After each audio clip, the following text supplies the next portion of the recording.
All right, my name is Jason Decker, and today we are here to talk about fighting back against double brokers. Before we jump into this, I would like to first say thank y'all for coming out to this. We really appreciate it. I'm not here to pitch anything. I'm not here to sell you anything. We just want to bring awareness to what double brokering is and the cause and effect it's having on the transportation industry. I'm sure most of you have heard the term. Some of you may be even a victim of it.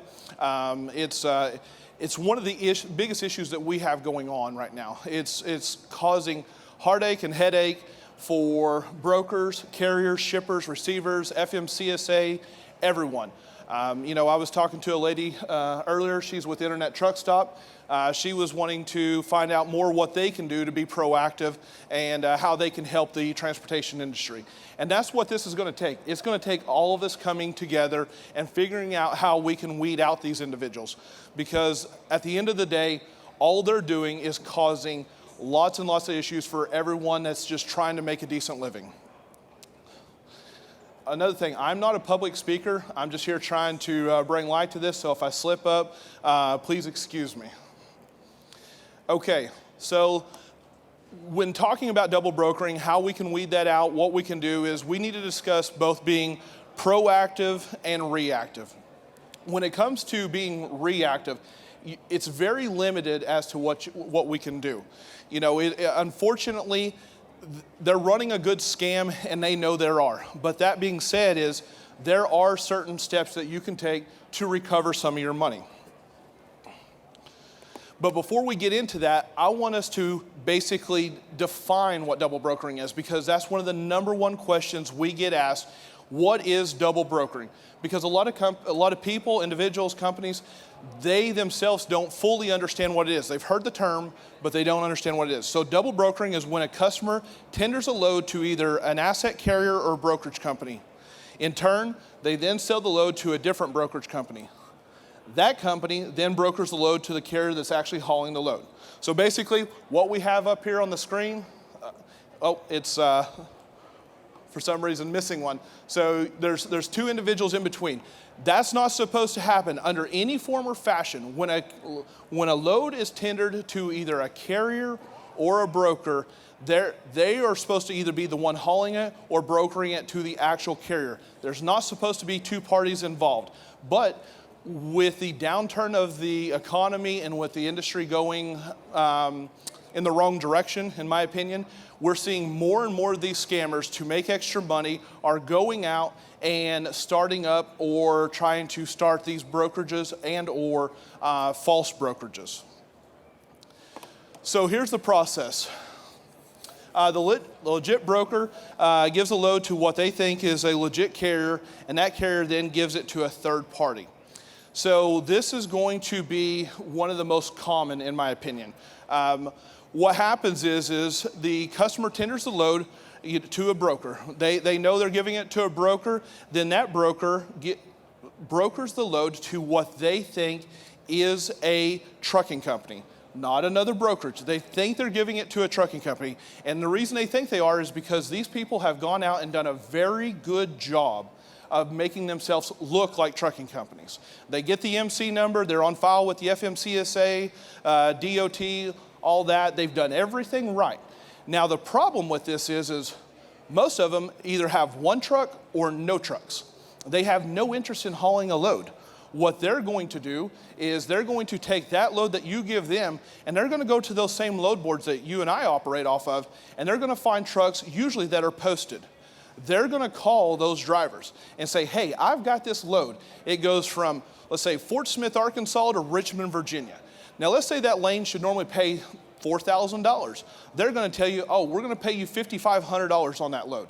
The reason they can quote you whatever, because they're never going to pay you to begin with. It doesn't matter to them. All they care about is getting someone to actually haul that load.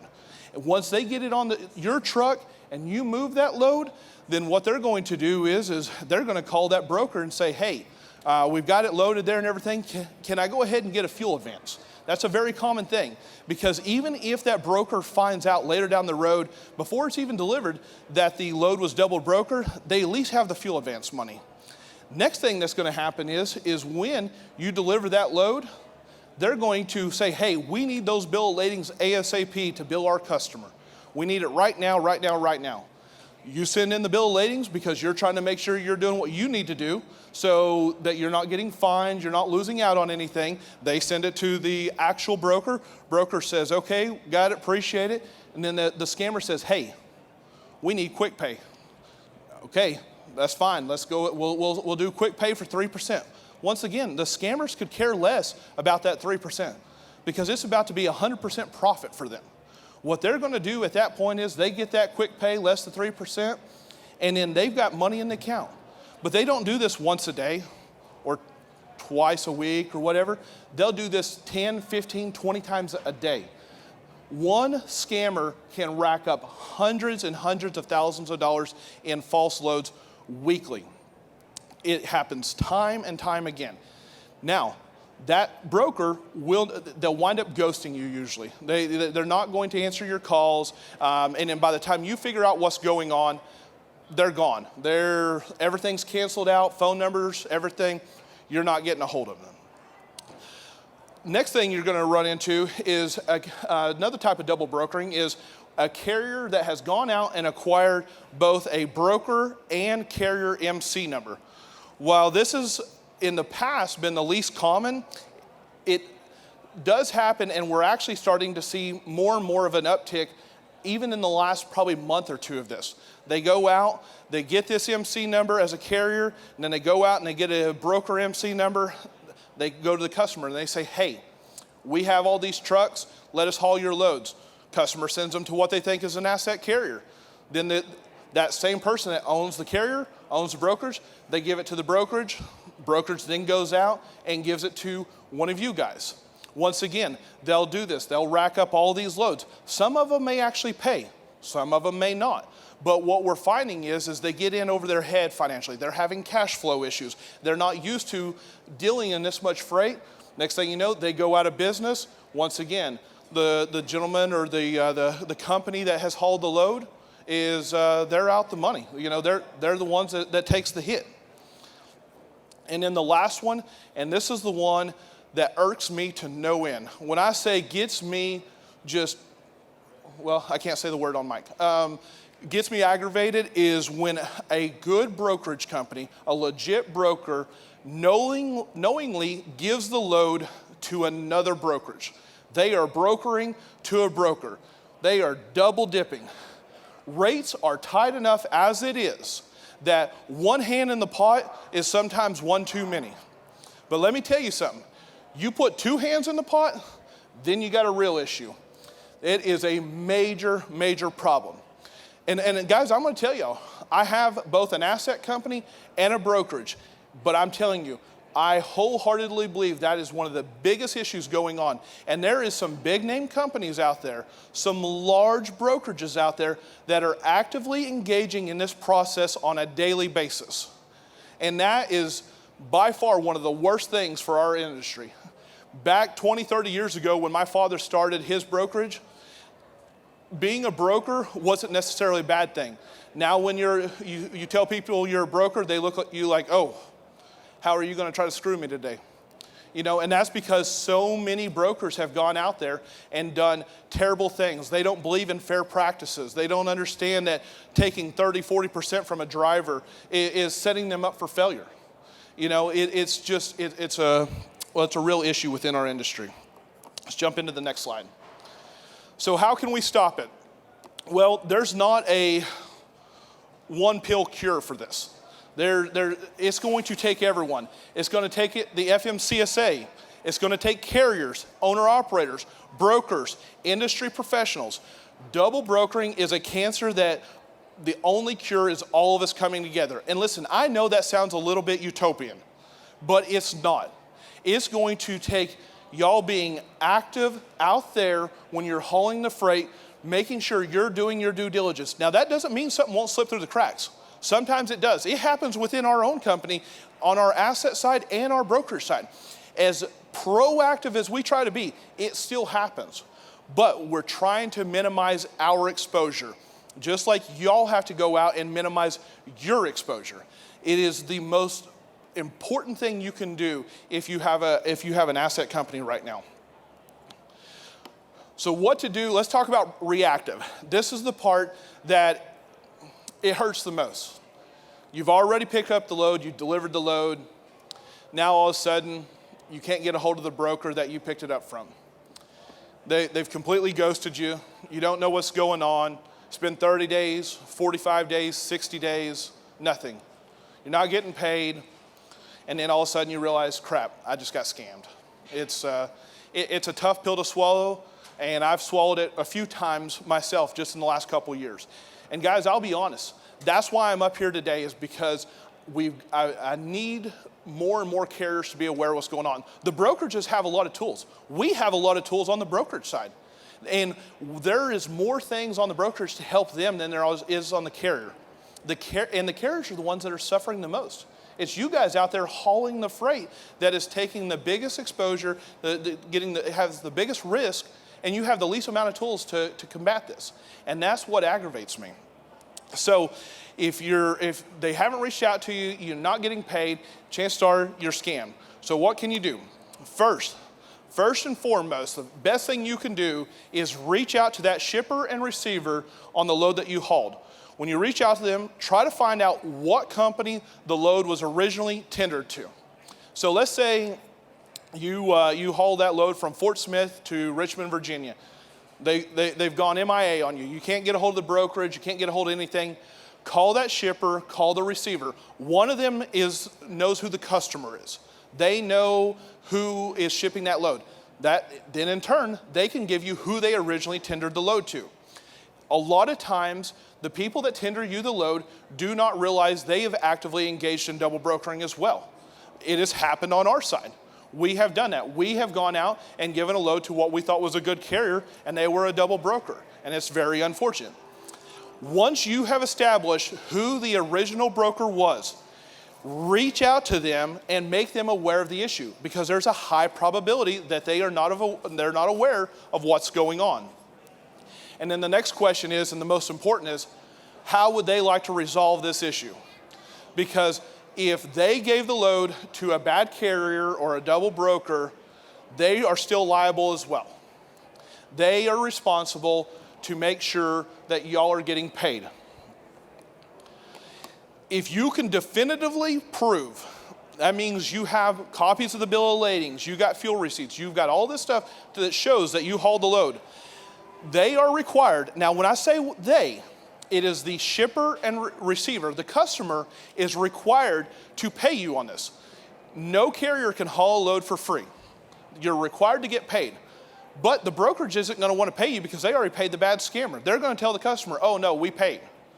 They're right, they did pay. They just paid the wrong person, unfortunately. This is where then you can say, hey, I have a claim here. We've hauled the load, we weren't paid. The original broker was paid, but they didn't do anything but give it to a bad carrier. So all they're doing for y'all is going out and giving your loads to whoever. So that's when you start leaning on the shippers and receivers. And most of you will say, well, how do I do that? Well, there are attorneys, transportation attorneys, that will help you with this.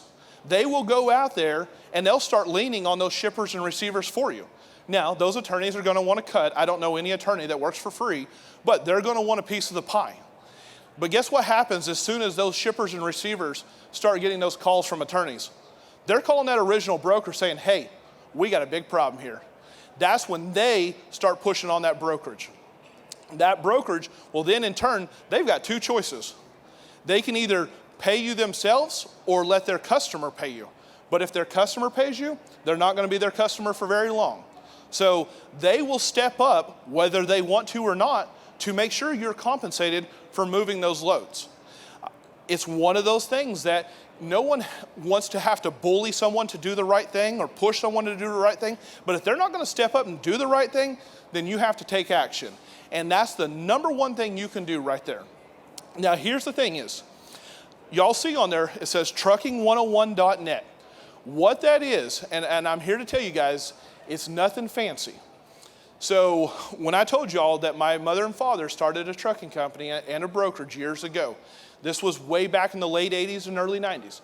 They did not have the resources, they didn't know where to go, what to do, and so they took a lot of wrong steps along the way. So one of the things that I talked to my father about is how can we help drivers? How can we give back to the community? So we started a website, a group called trucking101.net. All this is to put content on there, how-tos, things that you guys can do to resolve issues like this. And the website's new. It's only been up about a week or two here and everything. It's not selling anything. We're not promoting anything. You know, we're not even listing our own companies anywhere except for the very bottom one little page, and you'll be hard-pressed to find them because it can't be about anything other than the success of our industry. It's helping individuals like you. Now, one of the neat things that we did put in there is, so we have a couple IT guys that are brilliant. I don't understand how they do or what they do, but one of the things they put in there is a thing called load check.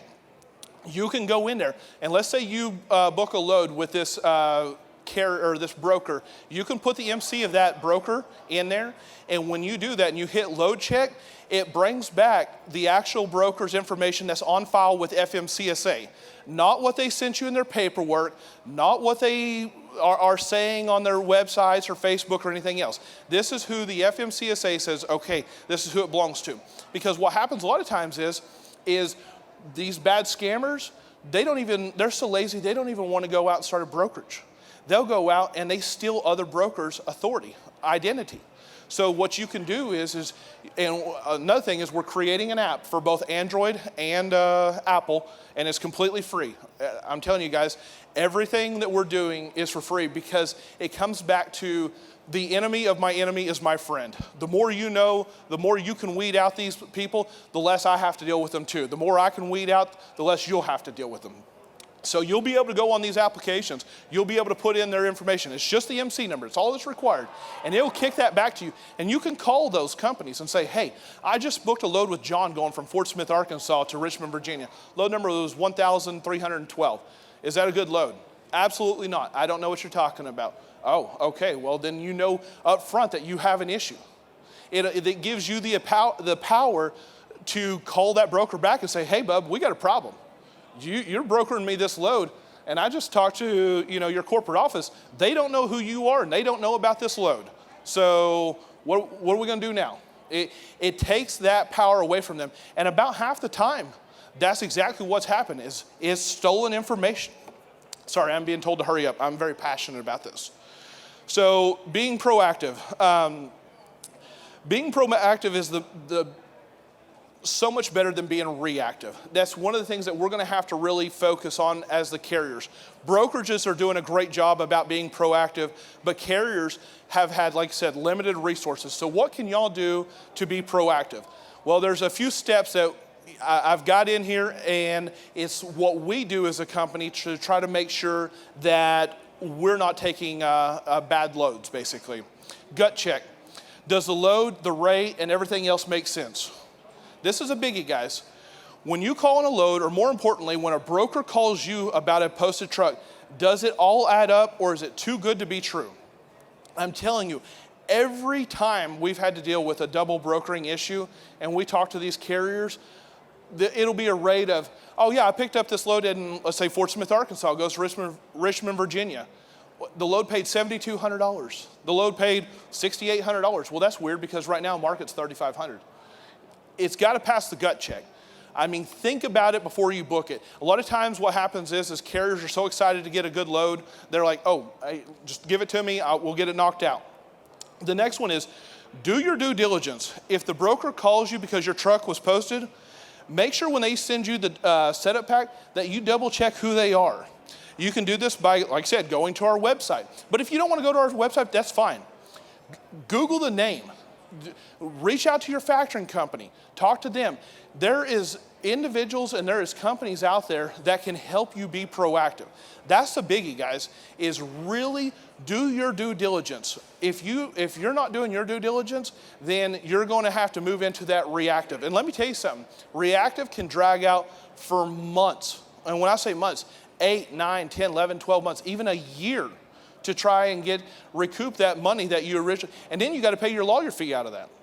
So being proactive is being better than reactive. The next thing is check your bill of ladings.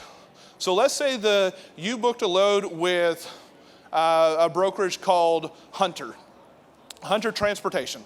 Sorry, Hunter. They booked a load with you booked a load with Hunter, and the bill of lading says General Transportation on there, but you booked it with Hunter Logistics. That's another big red flag. Pay attention to the bill of ladings. I know, and you know, that they're supposed to be on there, but the shippers and receivers, they don't always print that on the bill of ladings.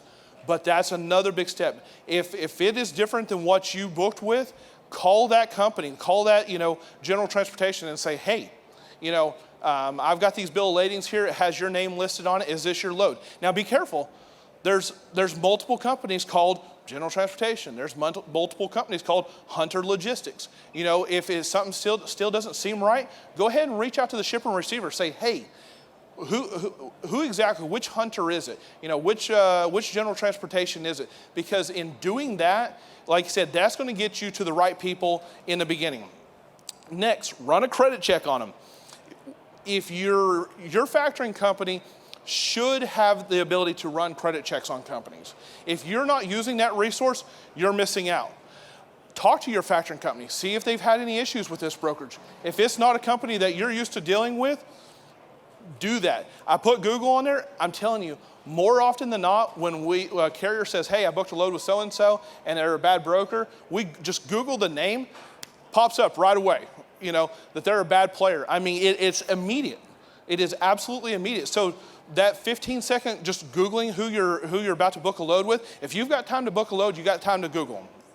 Next, and this is a biggie, guys, build relationships with customers and brokers. I know that's easier said than done, especially in a down market, especially when you're only running a couple trucks. But build relationships with good brokers, and there are good brokers out there. Now, it seems like they're far and few between, and I agree, because even our own asset company uses brokers. We use them all the time. Matter of fact, between our asset company and our brokerage company, we move about 1,000 loads a week. And so we use brokers a lot on our asset side. And there's still a lot of good ones out there. So what we put on here, let me check my time here. Oh, running low. So on our app, and like I said, I don't know if y'all can see this up there or not. On our app, you download it. Doesn't cost anything to download. Go in there, you can type in their MC number. If you type in their MC number, and if they don't have an active authority, if they don't have the ability to even broker anything, it has this little red screen pop up here. It says, warning, this company is not able to broker loads. This is a first line of defense right there. Once again, we don't charge for this. We never will charge for this. Trucking 101 is a cost to us. It's not a profit center for us. But I'll tell you why it's worth investing in it for us. Because in just the last year, double brokering has cost us, our companies, over $500,000. It's a lot of money. And that's with us going out and being very proactive in doing our due diligence, trying to make sure we're getting the good carriers, we're trying to get, with good brokers, but they're still hitting us. And we are fighting this left and right. So I can only imagine if we've been hit for $500,000, as big as the transportation industry, how bad it's been for everyone else. It's absolutely horrible. So the next thing is, let's say you type in an MC number and they are good to go ahead and haul a load with. All it says on there is tap the phone number, and when you tap that phone number, it takes you straight to that brokerage that you supposedly booked with, and it lets you talk to their basically home office, and you can confirm that load. Doesn't take you to our brokerage, doesn't take you anywhere else. It takes you directly to the company that you supposedly booked that load with. And it says, make the call. That's all we're asking, guys, is make the call to those brokerages. Be proactive. It's one of those things, if we as carriers don't do this, then these scammers, these double brokers, are going to be able to continue and prey on us. The big carriers, the small carriers, the owner-operators, some of them, it's going to put them out of business. And that hurts my feelings. It really upsets me, because you've got some of the best people in the world working their tails off, trying to make a living, trying to provide for their families, and then you've got these terrorists out there basically causing havoc for these good people. So that's what this is about. That's what Trucking 101 is. It's for y'all. It's for the transportation industry. It's for the carriers. Because I'm here to tell you, as a larger brokerage and even a larger carrier, we have access and tools to things that a lot of people don't, but it's not fair. It's the small companies, it's the owner-operators that need it the most. And so that's what we're here for, fighting for, trying to help protect them. Because without the owner-operators, without that industry, the small carriers, we're in a world of hurt. Because if it goes to the big guys, well, I think y'all all know what that's going to be like. So next thing is, I'm going to open it up to question and answers, if anybody, because like I said, I may not put everything on there. Hi, I have a asset base and a brokerage also. I was a victim of a double brokering on the broker side, and where it came from was on my freight side. When my authority came active, I got all the phone calls for, we offer dispatch service, dispatch service, dispatch service. That's where it went. So I give warning to any freight company owner that these dispatching companies, that's what they do. They claimed they were under one number for a freight company, and they were taking my loads and they were actually brokering them out, double brokering them, unbeknownst to me. And unfortunately, one driver did not get paid, but as soon as it came back to me, I just paid that driver, even though I paid him, because I'm about a relationship. Hey, listen, we appreciate you doing that, stepping up to the plate. That's a biggie. You know, what he's talking about is his dispatch services. I see advertisements on Facebook and these owner-operator groups for dispatch services all the time. Listen, it's like good carriers, it's like good brokers. I'm sure there's good dispatch services out there, but man, we have dealt with a lot of bad ones. It seems just like another way to prey on the small carriers. Yes, ma'am, what you got? I'm an owner-operator and leased to another company, and I had a run-in with my niece. She actually was trying to find work that she could do for home, and she bought into what she thought was a brokering business. Yes, ma'am. And luckily, when she came bragging about it to me, I was like, this is fishy, something stinks. And I got to looking at it, and the whole thing was actually being done through a bunch of people over in Africa. And how do you stop that? Because even if everybody got paid, by the time we get the money, we're not getting crap. So that's where I want to call out the FMCSA on this. I have major issue with the Department of Transportation and FMCSA, and I've let them know that on Friday, and I let them know that on Thursday. I think they were started, and it was good in the beginning, but I don't think that they are doing their due diligence. So we wrote a program.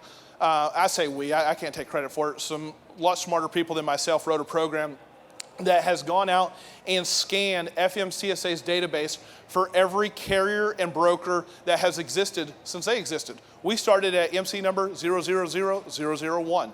We collected data on every carrier and brokerage since then, and it updates every 15 minutes. Every 15 minutes, we're rescanning their database. We put this in what's called a SQL file, but think of it as an Excel file. So we put this in a file, and we run reports on this, and look at this.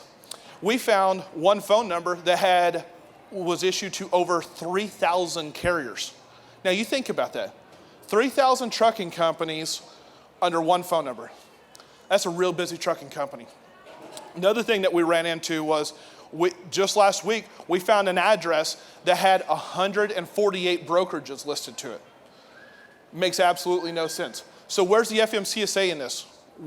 If we, as a small company or a mid-sized company, can figure this out, why aren't they figuring this out? You're not supposed to have a virtual address listed as a physical address, yet they allow it weekly. We find new ones weekly that have a virtual address. You're not supposed to have a P.O. box listed as a physical address.